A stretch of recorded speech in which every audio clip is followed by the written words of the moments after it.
Jasmine. Jasmine. Elle était coiffeuse dans notre petit village de Montflanquin en Lot-et-Garonne. C'était une jolie fille de 32 ans, brune, une silhouette élancée, un sourire superbe. Je l'aimais.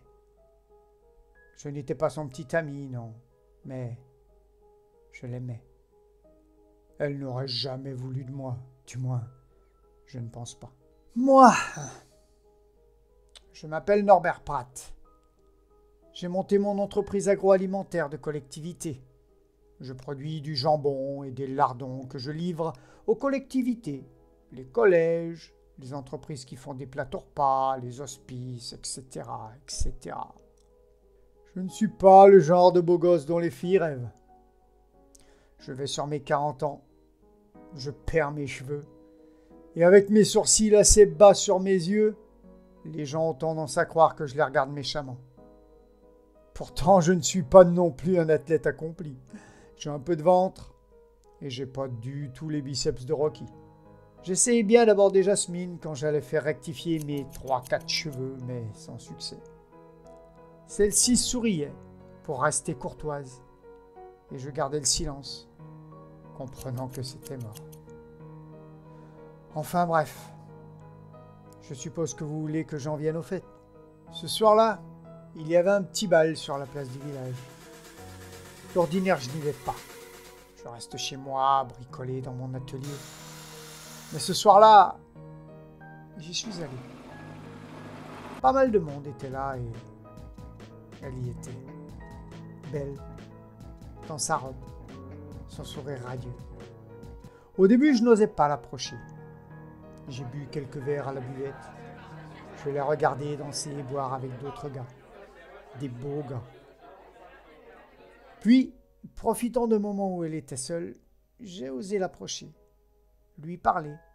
Oh, juste des banalités, rien d'exceptionnel. La fin du bal approchant, j'ai proposé de la raccompagner. En marchant en direction de ma camionnette, et peut-être avec l'aide de l'alcool, j'ai osé lui parler. Plus franchement, de mes sentiments. Elle m'a regardé d'un air un peu inquiet, un peu amusé, puis elle s'est mise à rire. Je me suis senti mal sur le coup. J'ai regardé alentour. Il n'y avait personne. Je ne sais pas ce qui m'a pris. Elle rigolait. Elle se moquait de moi. Je lui ai alors donné un coup de poing qui l'a projetée au sol. Elle ne s'est pas relevée. Elle ne bougeait plus. Je l'ai alors portée jusqu'à ma camionnette et l'ai emmenée chez moi. Au moment de la descente de la camionnette, elle a commencé à se réveiller. Alors je lui ai donné un autre coup de poing pour la calmer. Elle s'est moquée de moi, bordel! Je l'ai alors emmenée dans l'atelier de production de jambon et j'ai mis les machines en route. J'espère que les élèves de l'école l'ont aimé comme moi je l'ai aimé. Je l'ai cuisiné avec tout mon amour. Vous êtes un monstre, monsieur Pratt. Vous me racontez ça sans aucune émotion, sans aucun regret. Elle s'était moquée de moi! Vous ne comprenez pas, commissaire! Brigadier, ramenez-le dans sa cellule. Je vais faire en sorte que vous ne ressortiez jamais de prison, monsieur Pratt. Je vous en donne ma parole.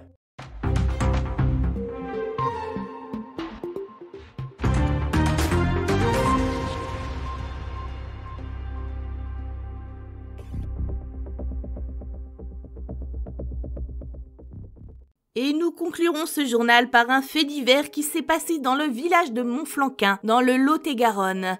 Norbert Pratt, un entrepreneur qui possédait une petite usine familiale agroalimentaire desservant les collectivités de la région, a été appréhendé hier matin par la police dans le cadre de l'enquête menée pour la disparition de Jasmine Boukri, une jeune coiffeuse de 32 ans disparue il y a un peu plus d'une semaine maintenant, et qui officiait dans le salon de Chioda-Christelle à Montflanquin. Après le témoignage avant-hier d'un habitant disant qu'il avait vu la jeune femme repartir avec Norbert Pratt le soir du bal, la police s'est alors rendue chez celui-ci afin de lui poser quelques questions. Norbert Pratt s'est montré agressif envers les forces de l'ordre et a dû être maîtrisé. Les policiers, en pénétrant dans l'atelier de fabrication de jambon, ont eu l'impression de pénétrer dans la maison de l'horreur. En effet, accroché à un crochet à viande, ils découvrirent un corps humain qui s'avéra être celui de Jasmine Boukri.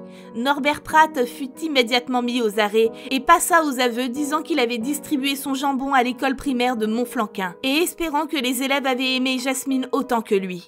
Norbert Pratt a été immédiatement emmené en isolement en attendant son procès la semaine prochaine. C'est sur ce fait divers que nous terminerons ce journal. Je vous souhaite à toutes et à tous une bonne soirée. Nous nous retrouvons demain pour l'édition du 20h. Et d'ici là, faites attention à ce qu'il y a dans vos assiettes.